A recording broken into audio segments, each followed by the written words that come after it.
আমার কোনো বন্ধু নেই যার কাছে আমি নিজেকে ভেঙে চুরে খুচরো পয়সার মতো জমা রাখতে পারি, যে আমাকে যত্ন করে সঞ্চয় করবে, প্রয়োজনে ফিরিয়ে দেবে একটা একটা আধুলি। সত্যি বলতে আমার কোনো বন্ধু নেই। বন্ধু বলতে জেনেছি যাদের, তারা কেবল পথ চলতে সঙ্গী ছিল, দূরের পথে ট্রেনে যেমন থাকে পাশের সিটে।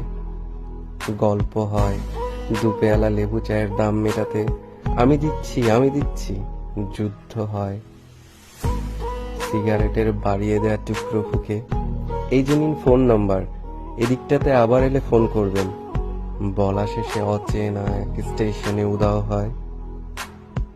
এই যে আমি পথ হাঁটছি, রোজ ঘাটছি বুকের ভেতর কষ্ট ক্লেদ, এই যে আমি ক্লান্ত ভীষণ, বুকের ভেতর জমছে কেবল দুঃখের মেদ।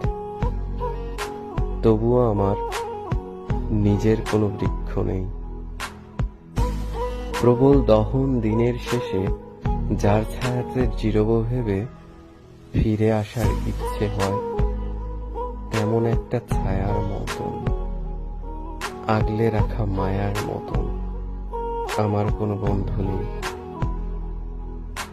আমার কোনো বন্ধু নেই যার কাছে আমি নিজেকে ভেঙে চুরে খুচরো পয়সার মতো জমা রাখতে পারি, যে আমাকে যত্ন করে সঞ্চয় করবে, প্রয়োজনে ফিরিয়ে দেবে একটা একটা আধুলি।